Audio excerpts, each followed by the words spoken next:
Hey everybody, so we're just going to take a quick look at the Unico Phoenix M26 monitor. This is just like a quick unboxing, just so you could see kind of how it does come packaged up. It is packaged really well. For me, it was shipped in two boxes. The main box that held the monitor, but then also in another cardboard box, as you can see here.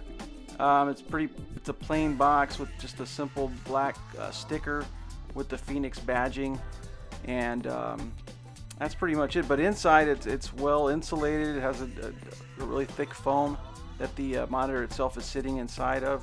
It does come with a couple instructions on the on-screen display, and then the main user manual also.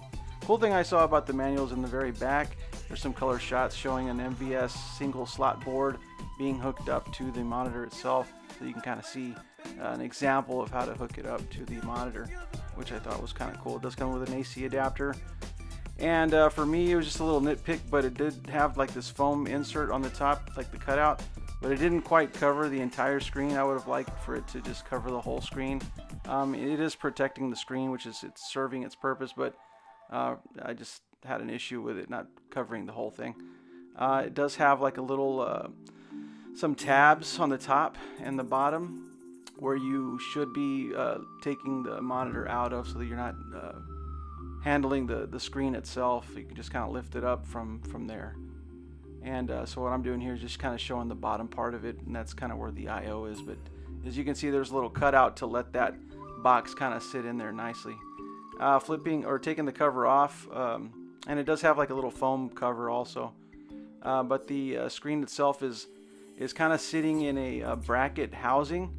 And that's kind of like a little box that it's resting in, which you'll see a little bit more details on the next shot. But here I'm just kind of looking at it, seeing like if the gaps kind of surrounding it. But I would imagine it's not going to cover it like precisely. But there is like this film cover over the screen itself, which on mine it was a little peeled off already on the bottom corner. But here's some details just on the dimensions. So the screen dimensions are right here. And then if you want to just think about the dimensions of the whole thing with the bracket, that's what's coming up here. So that's what you're seeing there. And these are just my measurements, so I think it's pretty close to what I said. So this is the back of the monitor and the housing, the bracket housing. So that's just like another box that the monitor is sitting inside of, and it's screwed down into the monitor itself. So I'm just kind of showing you that, how it's set up. And this is the I/O, so it's got power, HDMI, VGA, and the CGA, EGA, which I've never used. Those are the actual arcade inputs, from my understanding. And that's the power, an additional power source that in the example it showed that. And there's the on-screen display, I guess the panel or the control board for your on-screen controls. And it's just a Phoenix Unico sticker with the product UPC. And here I'm just kind of showing you just again how it's kind of secured into the monitor. So here's a quick shot of the on-screen display control board. Pretty basic, just power, menu, up, down, and auto controls. So we're just going to take a look at some of those settings now on screen. This is Marvel vs. Capcom 2 running on the Dreamcast through VGA. And pretty basic settings. You have picture color display setup and information. Information is just a breakdown of what the input source is, and this is 640 by 480 coming out of that Dreamcast. On the picture settings, I do have it set at 0 on the brightness. It has 0, 50, and then 100. For me, 0 was plenty bright. Not that 50 was too bright, but when I set it to 0, I thought it would look just fine, and I imagined that would just help me gain better blacks, and maybe even brighter whites. But I just have it set at 0. I don't know, it's why not. There's a video that I'm going to be linking to at the end of this one that is just gameplay footage, and it's set at that 0 brightness, and it's in a lit room, and then I turn off the lights so you can kind of see what it's like in the dark.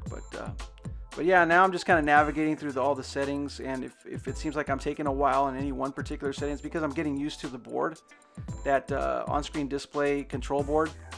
just, you know, navigating it and pushing the right button to help it go up and down, just kind of getting used to that. I still need to get used to that. One thing that's really easy to do is push the power button. If you're not looking at what you're doing, you can turn it off, and I mean, it's not gonna kill the monitor or anything, but it's just annoying. One thing I would recommend is setting up the timer on the screen on the display on this menu to like 20 seconds, just so it doesn't shut off on you. One of the other things that I did notice on the Dreamcast is that the H position, it was all set at 50. So H position, V position was all set at 50, 50, 50, whatever, all that stuff. But with the Dreamcast, for some reason, the screen was kind of shifted off to the right. And so I had this black bar, and I'm going to kind of show you kind of where it was. So see that black bar on the left? That's kind of what I first saw when I launched the Dreamcast, when I powered it on. So I just kind of found this setting and discovered that this is kind of how I needed to fix that, and just change the H position back to, or move it to 17, and that fixed that. And it doesn't stretch the screen at all. It's just moving it, shifting it to square it off with the actual monitor itself. But yeah, that's pretty much it. I don't really have anything else to show you here. There's going to be some gameplay footage that I'm going to link to at the end of this video. If you have any questions, feel free to ask. And if there's something else you want to see, let me know, and maybe I can just make another video showing you that. But anyways, this thing's coming soon. It's going to be $299. And stay tuned, and thanks for watching.